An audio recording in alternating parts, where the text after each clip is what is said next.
Allahu Akbar, tuan, tanda demi tanda, tanda demi tanda. Bayangkan Dajjal turun di tempat kita, tuan-tuan. Dajjal ni sangat-sangat mudah kita kenali. Ada tanda di dahi, kafara, matanya buta sebelah. Dia manusia biasa. Dajjal ini seorang manusia biasa. Dia makhluk manusia macam kita. Kita boleh kenal dia, semua orang kenal dia. Kalaulah Dajjal datang sini dengan tulis kafara di dahinya, dengan subhanallah matanya buta sebelah, adakah kita nak ikut dia? Nak ikut dia tak? Tak. Kita tak akan ikut dia. Kita kata sebab kita kenal dia. Tapi Nabi kata tak. Ramai orang akan ikut dia. Yang paling banyak ikut dia ialah orang perempuan. Sehingga seorang lelaki terpaksa ikat anak dan isterinya, orang yang dia kasih, sebab mereka semua nak ikut Dajjal. Tuan-tuan, subhanallah, bayangkan pada ketika itu kita dalam kelaparan yang teramat sangat. Hidup kita sangat susah. Elektrik tak ada, handphone tak boleh pakai, kereta ada saja tak boleh pakai sebab tak boleh nak pam minyak. Hidup kita sangat susah, tak ada orang kerja sebagainya. Tiba-tiba turun Dajjal. Dengar Dajjal sampai dah, subhanallah, dekat Tok Keramat. Sampai dah Dajjal dekat Datuk Keramat. Orang Datuk Keramat tak mau terima dia. Aku Dajjal, ikut aku. Tak mau ikut Dajjal, kamu tu Dajjal. Tak apa, Nabi cerita, orang yang tak mau ikut Dajjal, kampung yang tak mau ikut Dajjal, Dajjal keluar besok tu jadi padang jarak, padang terkukur. Tuan-tuan, kita fikir macam mana padang jarak terkukur tu? Subhanallah, dia hantar bom ya tuan-tuan.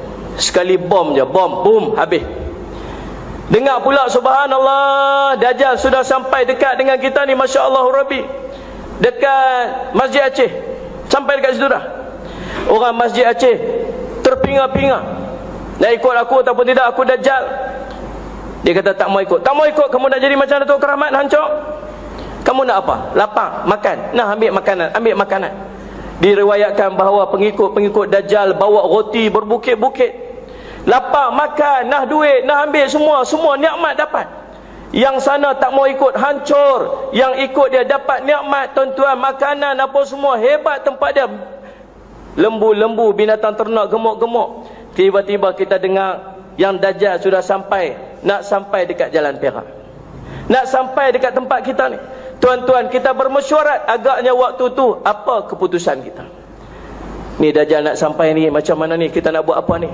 Ada kata apa? Jangan ikut, tengok Tok Keramat apa jadi. Kita kena, kalau kita ikut ni, tengok ni nikmat depa semua dapat. Waktu tu akan ada orang yang angkat tangan kata apa? Kita darurat sekarang ni, kita darurat, kita ikut Dajjal. Tuan-tuan, subhanallah, bayangkan waktu tu kita berada pada waktu tu, subhanallah, tuan-tuan, fitnah yang cukup besar, fitnah Dajjal, ujian yang cukup hebat, ujian Dajjal. Sebab tu para sahabat cukup takut untuk berada pada zaman ni. Para sahabat minta jangan sampai pada zaman ni. Allah dah pilih kita untuk duduk pada zaman ni, tuan-tuan. Tanda demi tanda, tanda demi tanda, kita takut kita berada pada zaman kemunculan Dajjal. Oleh yang demikian, tuan-tuan, ulama dah berpesan kepada kita, subhanallah, ulama di Tarim berpesan kepada kita, banyakkan membaca surah Al-Kahfi. Baca surah Al-Kahfi, dan Dajjal akan turun, kata Nabi SAW, pada ketika mimbar khutbah sudah tidak lagi bercakap tentang Dajjal. Berapa lama tuan-tuan hidup, duduk di sini, berapa kali tuan-tuan dengar khutbah ni bercakap tentang Dajjal? Tak pernah ada. Sekarang tuan-tuan sekalian, subhanallah, Dajjal akan turun pada ketika Dajjal sudah tidak dibicarakan di mimbar-mimbar. Tuan-tuan yang dirahmati Allah sekalian, yang pertama, bagaimana yang perlu kita buat? Yang pertama, banyakkan membaca surah Al-Kahfi. 10 ayat awal surah Al-Kahfi dan 2 ayat akhir surah Al-Kahfi jadikan amalan seharian. Yang kedua, subhanallah, tuan-tuan, banyakkan berdoa, Allahumma inna na'udzubika min azabi jahannam, wa min azabil qabr, wa min fitnatil mahya wal mamat, wa min fitnatil masihid dajjal. Yang ketiga, tuan-tuan, lazimkanlah tuan-tuan untuk hadir ke majlis ilmu. Nabi sebut, man yuridillahu bi khairan yufaqihu fid din. Kalau Allah nak kepada ni keselamatan di dunia, keselamatan di akhirat dia, keselamatan waktu hidup di dunia, dijauhkan daripada fitnah Dajjal dan sebagainya, yufaqihu fid din, Allah akan bagi dia faham urusan agama dia.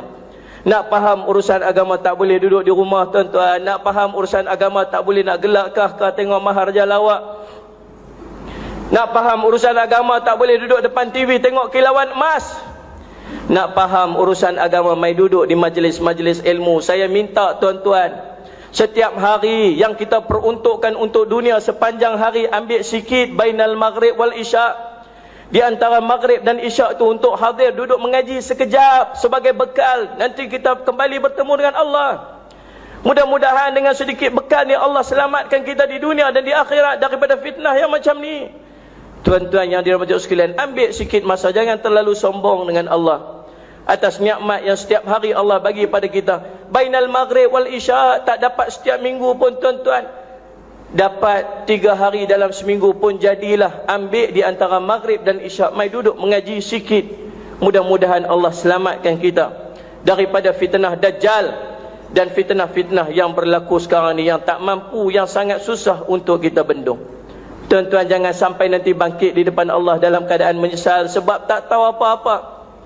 Allah cerita dalam Al-Quran, walau tara idzil mujrimuna nakisu ru'usihim 'inda rabbihim rabbana absarna wa sami'na farji'na na'mal salihan inna muqinun.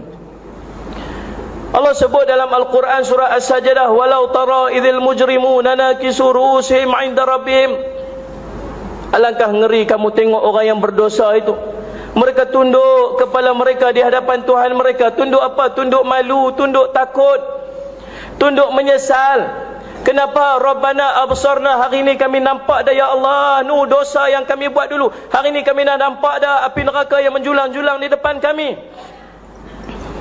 Hari ini kami dah dengar dah dosa-dosa yang kami buat dulu. Hari ini kami dah dengar dah api yang begitu menakutkan di depan kami. Allah cerita dalam riwayat, tuan-tuan, Nabi cerita bagaimana nanti dipanggil api neraka, bangun di depan manusia. Manusia nampak api neraka, mereka menangis semahu-mahunya, habis air mata, keluar air mata darah, takut masuk ke neraka Allah Subhanahu wa taala. Waktu tu tunduk, takut. Farji'na na'mal salihan, ya Allah, hantar aku balik pergi dunia saat aku nak buat amal soleh. Kenapa? Inna muqinun, hari ni aku yakinlah. Dulu tak yakin, dengar saja tuan-tuan. Subhanallah. Jangan sampai menyesal macam tu, macam diceritakan oleh Allah dalam Al-Quran. Tuan-tuan, ambillah pengajaran daripada dikongsikan pada hari ini. Jangan sampai apa yang berlaku ni kita tidak mengambil sebarang pengajaran, mengambil sebarang pengajaran daripadanya, menyebabkan kita ini subhanallah dalam keadaan terpinga-pinga. Kalau nanti turunnya kiamat, kalau nanti turunnya Dajjal, kalau nanti turunnya fitnah, kita dalam terpinga-pinga, tidak tahu apa-apa, seperti seekor keldai yang bila turunnya kiamat dia terpinga-pinga, tidak tahu apa-apa. Barakallahu li wa lakum bil Qur'anil azim wa nafa'ani wa iyyakum bima fihi minal ayati wa dzikril hakim wa taqabbala minni wa minkum tilawatahu innahu as-sami'ul 'alim. Aqulu qawli hadza wa astaghfirullaha li wa lakum wa lisairil muslimin fastaghfiruhu fa ya fawzal mustaghfirin wa ya najatat taibin.